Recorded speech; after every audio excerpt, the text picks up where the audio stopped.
Hello. Welcome back to another. Well, my first. My first video. Um.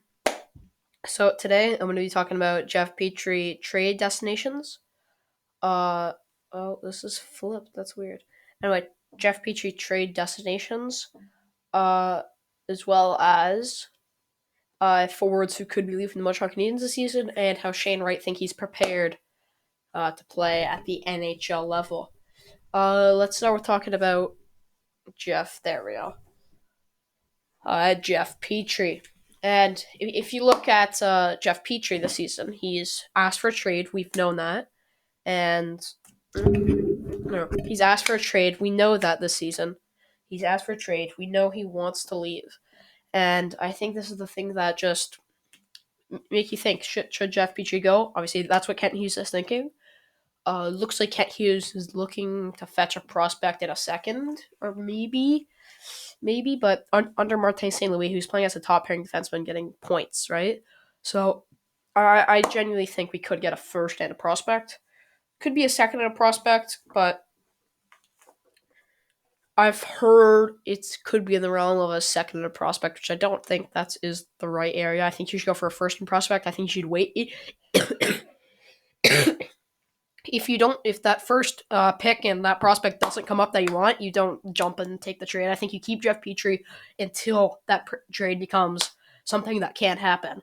And Jeff Petry is a guy who is garnering a lot of interest from garnering a lot of interest from other NHL teams, including one of those being the Pittsburgh Penguins as of recent. And I don't think, Penguins. This could be good for the Penguins. This is a Habs podcast, right? I'm going to be talking about the Habs, but this could be good for the Penguins if they don't get Chris Letang back. According to Marco Demico, the Pittsburgh Penguins have expressed some interest in Montreal Canadiens for defenseman Jeff Petry.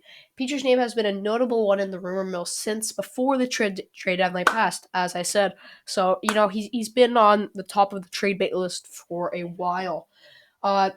We have seen teams like the Philadelphia Flyers, Dallas Stars, and Detroit Red Wings linked to him, but now Pittsburgh has joined the party.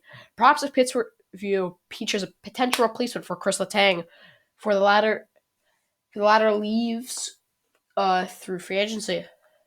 However, Petry could still be a fine addition even if they successfully bring back Letang, which I agree with. It could be a second pairing defenseman, and I know he's making a lot of money for a second pairing defenseman, whatever. They would need to send salary out to afford Petry, which is true. I'm gonna pull out his salary right now. I'm trying to. Uh, Jeff Petry's making a lot of money. Specifically, I'm trying to find it. Sorry, stuff isn't loading.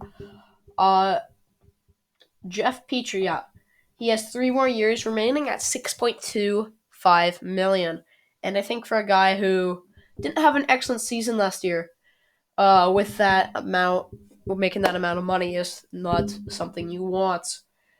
Uh, I mean, 6.2, that is a lot of money for the Montreal Canadiens to pay. Obviously, when you're a team rebuilding, you don't want that salary, and especially for a guy who is older. He's 34 years old now. He's turning 35 this year. And I think that could be an issue if he's on contract for 3 more years for the Montreal Canadiens if they're trying to rebuild right now. And I think that's what Ken Hughes wants. Ken Hughes wants to rebuild. He wants to go on a full rebuild, and he's completely willing to do it. And I agree with this opinion in doing so. So I think Jeff Petry getting him off the books would be ideal, in my opinion. Uh, Once again, for Pittsburgh, this would be excellent. This would be good as a Habs fan, me being a Habs fan, and this would be an ideal trade to happen. Uh, there's nothing really else to say. Right defenseman, he's a big guy, so he can't hit. Uh, but now we are going to go on our next topic. Forwards who I think could be traded from the Montreal Canadiens. Obviously, in the rumor mill, we've heard the names of Josh Anderson, Mike Hoffman, Christian Dvorak, Paul Byron, I already said Mike Hoffman. I said Josh Anderson. I said, and those guys. So there's four main forwards who could be traded, and Jonathan Drouin. So uh, there's Drouin, Paul Byron, Christian Dvorak, Mike Hoffman, Josh Anderson. Those are five guys who I think could be traded and have been in the rumor mill for a while. Josh Anderson, who has 5 years remaining on his contract, is making $5.5 million for 5 more seasons. And I think that's something, once again, for a rebuilding team you don't want. But the thing is with Josh Anderson, he's a power forward. He gets in the corners. He does the dirty work that some players don't do and some players haven't been able to accomplish. Uh, Currently, he is 28, so in 5 years, he will be 33. Making $5.5 million, that's a pretty hefty contract that Marc Bergevin provided to Josh Anderson. Obviously, when he got traded to the Montreal Canadiens, it was Josh Anderson and a third for Max Domi. Or sorry, the other way. Josh Anderson for Max Domi and a third, and people were shocked. I was decently happy with the trade. Obviously, I loved Max Domi, but I thought Josh Anderson, we knew what he could do. Obviously, in the season prior, I believe he had 27 games, 1 goal, which isn't very good for Josh Anderson, and he proved that with Montreal that he can do better. And I hope he proves that in this game, or in this season, if he plays Montreal, that he can do better. And I hope he stays. Personally, I hope he stays because I think there's much better options, which I'm going to list for the Montreal Canadiens to trade. Because Josh Anderson is a guy who can play on the first line. He's played on the first line, wasn't great, but he can play on the second line, which is where I have him. And I think he's a good guy. I think he'll put up 20 goals. I mean, he is an excellent player. So we'll see what happens with Josh Anderson. Next player, Mike Hoffman, has 2 more years remaining on his contract, and is being $4.4 million or $4.5 million. He'll be 34 when the contract is up. And I think Mike Hoffman's the guy who you should try to get rid of because you just recently acquired Evgeny Dadonov in a trade for Shea Weber, for Evgeny Dadonov. And Evgeny Dadonov is a very similar player, in my opinion, to Mike Hoffman. And I really think Mike Hoffman should go. I mean, yes, he got signed to help the power play, and that really didn't. They finished 31st this year in the power play percentage, and I really do not think that is good enough. Especially when you signed a power play specialist, and he doesn't really do well for you. So I think Mike Hoffman could be traded. Obviously, he's been rumored. We'll see what happens with Mike Hoffman. Next player, Christian Dvorak. He's making $4.45 million for the next 3 years. He'll be 29 when that contract is up. And I think Christian Dvorak is my personal ideal player to leave. And I think we traded him for a first and a second, which I think was a terrible decision by Marc Bergevin, even though Carolina got that offer sheet for Jesper Kotkaniemi. I know they wanted an immediate player, right? And an immediate player to fix what Jesper Kotkaniemi left behind, and Philip Deneau. And I think Christian Dvorak got asked too much. I think he got asked to play the role of Philip Deneau and Jesper Kotkaniemi. And I think we noticed he could not do that. He couldn't do any of the roles. And I think it's a different environment than Arizona is, because Arizona is a very low team. Okay, you do stuff, nothing happens. Okay, now you come to Montreal, which is the biggest organization in the NHL. And I think he just felt some of that pressure to. And I know, Christian Dvorak is a very chill guy. You see him; he barely celebrates when he scores. If you've seen, he won the OHL whatever cup or something. I don't know what it's called. Anyway, he was like that. That's all he did. So he's a very chill guy. Doesn't really celebrate much. Just very chill. But I think deep down he got a bit nervous to come to this organization. I think that showed. He definitely got annoyed when he wasn't performing, and we saw that from Christian Dvorak. I think he should go, just based on the fact that if, hopefully, the Montreal Canadiens draft Shane Wright, which I will be talking about later, how he thinks he is ready to make an immediate impact in the NHL. I will talk about that later. But Christian Dvorak, I feel like, okay, you have him. You play him. Sure. He shouldn't play on the third line, right? I think you could fetch a second or a first-round pick for Christian Dvorak. Next player, Paul Byron. He has 1 more year remaining on his contract at $3.4 million, and he will be 34 when the contract is up. And I think Paul Byron is a guy who you keep him. He's only on a deal for 1 more year. And I think he is still a good player. I mean, he showed that he had a very injury riddled season, but I think he can show that he can be very beneficial to the Montreal Canadiens playing on that third, fourth line. I think he can show that he's good for 1 more season. Maybe he re-signs with Montreal for $1 million or 1.1 million. I think that could be the range of Paul Byron next season. But Paul Byron does really help with Montreal. Assistant captain, leading the team. And I think Paul Byron can play left wing, can play right wing, sometimes play center, not much though. But he is kind of a Swiss Army knife. He can really play anywhere. And I think for Paul Byron, I think he wants to stay in Montreal for the rest of his career. He is from Ottawa, um, so maybe he wants to go there. I don't know, but I think he wants to stay here. He's getting older. I know he doesn't want to be a part of a rebuild, but there's not really many other teams where you're going to get to play the minutes you want to, other than the Montreal Canadiens. Next player, the final player I'm going to be talking about for this, goes by the name of Jonathan Drouin. He is currently on the injured LTIR, and he's making $5.5 million for the next year, and will be at the age of 28 when that contract is up. Jonathan Drouin has been a name that's going around for a while, and I think this would be beneficial for the Montreal Canadiens to trade him because he's making 5.5, right? Like Paul Byron's making 3.4. Yes, that's a lot, but it's not as much as 5.5 million. I know it's the 1 year thing, whatever, but right now you have to have money because currently the Montreal Canadiens don't have money.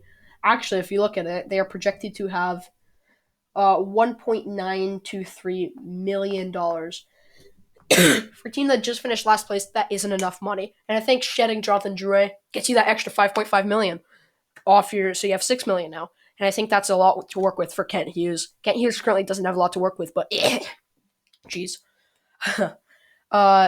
But he's showing that he can work with anything without anything. So let's see what Kent Hughes can do with money, and I think that's what we could do if we trade Jonathan Drouin. I am a big fan of Jonathan Drouin, and I know he's been not very good for Montreal. Hasn't really showed what he's been worth.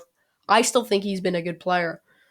He showed this season when he played against Toronto, scored a goal, played well. I thought he was an all-around very well player until he got injured, and then he came back, and then wasn't good, then got injured again. So it's a really tough situation for Jonathan Drouin here. I think he should go along with Christian Dvorak, but we'll see what happens. We'll see what Kent Hughes do because I do trust Kent Hughes in whatever decision he makes.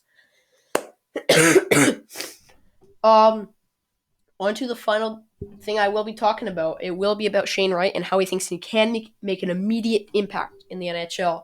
The reason I'm talking about Shane Wright is because, well, he's rumored to play with the Montreal Canadiens. He's rumored to be signed. Well, rumored to the Montreal Canadiens that they'll draft him first overall, which I think they should, or I'll be really mad. Here's the article. Projected top pick Shane Wright. Oh. He says, I can make a difference in NHL next season. Shane Wright is confident he's ready to make an immediate impact in the NHL next season, saying, I think I am. I really do. Just based off watching it there, it's fast. It's going to be an adjustment at the start. The biggest thing is going to be the speed and just kind of learning the league, which I agree with. I mean, learning the league. It's a completely different, fast-paced league. Dump chase. You can't stop. You can't wait. You have to make a decision right away. And if you don't make that decision right away, goal. They will score a goal. The opposition will score a goal. Make a bad pass, goal. Decision making. And that's a thing that he didn't really say. Just kind of learning the league. I guess that's saying it, but he's going to have to make decisions quickly, and he's going to have to learn that he's not going to put up 91 points, and he's not going to do the best. He is kind of being cocky. Oh, well, I think I could be the first. He's not really that cocky. It's just it's just something that's you're being overly confident, and I think it's good to be confident. I think I can be the first overall pick. If you say it like that, then that's a good level of confidence. I fear when a player is like, oh yeah, I am, I really should, and I am the first overall pick. And I think if you say that, and per se that doesn't happen, he loses confidence immediately.